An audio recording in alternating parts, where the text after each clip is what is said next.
Look at the word grammar. Where does it come from? Grimoire, that's a book of magic spells. The structure of language, grammar, was originally understood as a magical system. Then there's cursive writing. We call it cursive because it creates curses. And spelling, you're casting spells. This isn't hidden. It's right there in plain sight. They just trained you to laugh it off as coincidence. But here's where it gets disturbing. In 1946, something vanished from American schools. Not prayer, not paddling. Etymology, the study of where words come from and what they actually mean. And the moment they removed it, you lost the ability to see the trap. Because when you understand what words really mean at their root, you start noticing that almost every word you use was designed to program you into accepting limitations you never agreed to. Let me prove it to you right now. There's a reason they stopped teaching etymology in 1946. Before that, every kid learned to decode words, to understand the hidden programs inside language. Then it stopped. Everywhere. All at once. They replaced it with memorization and standardized tests. Why? Because if you knew that understand literally means to stand under, to submit, you might stop saying I understand in every agreement. If you knew government breaks the into govern, meaning control, and ment, meaning mind, you might start questioning authority differently. They gave you a corrupted vocabulary and told you words don't matter. But words are spells, and they've been casting them over you your entire life. Listen, I know how that sounds. I know you're probably thinking, okay, this is going to be some weird metaphor thing. But stay with me, because what I'm about to show you isn't a metaphor at all.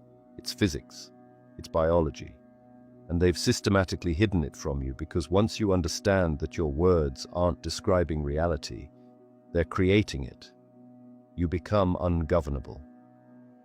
Here's the truth nobody's telling you.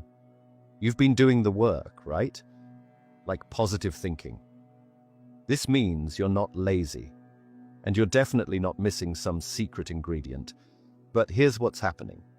You've been using contaminated language that programs failure directly into your nervous system, and they did that on purpose. Think about it. You say, I'm trying to lose weight. What does your subconscious hear? Trying, attempting, but not succeeding. It means effort without result. You say, I want to be successful. Your body hears want, lack, desire, the state of not having. You say, I need more money.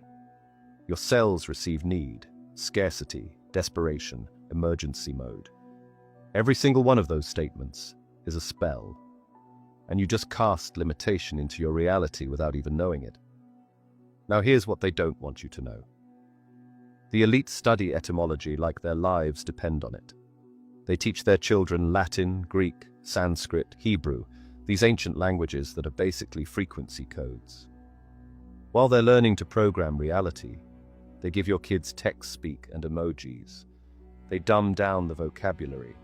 They remove etymology from schools, and they tell you the biggest lie ever told. Sticks and stones may break my bones, but words will never hurt me. That's not protection. That's programming you to dismiss the most powerful force in your reality. Words aren't neutral. I need you to understand this. They're not just communication tools, they're technology, frequency technology. Every word you speak creates an electromagnetic signature. Problem is, nobody told you that thoughts don't create reality.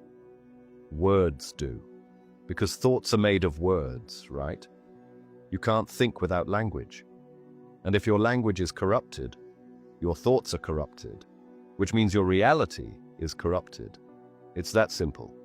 And get this, spelling and casting spells aren't coincidence. But once you decode even 5 words, you can't unsee it. Mortgage. Mort means death, like mortal mortuary. Gauge means pledge, like engage. A binding agreement. Mortgage equals death pledge. You're signing a death pledge, and they call it that right to your face. Pharmacy comes from pharmakia, sorcery, witchcraft. Government equals govern, control, plus meant mind, mind control. They're telling you exactly what they're doing, and you're agreeing because nobody taught you to read the code. So here's what changes once you understand this. Once you get that language is literal, reality programming technology, you gain complete linguistic sovereignty. You stop speaking unconsciously. You stop signing invisible contracts. You stop casting limitation spells over your own life. You reclaim the creative power they've deliberately hidden from you.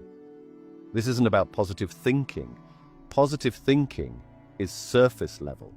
It's like putting a band-aid on a bullet wound. This is about understanding that you are a frequency generator broadcasting electromagnetic signatures every second. And language is how you tune that frequency.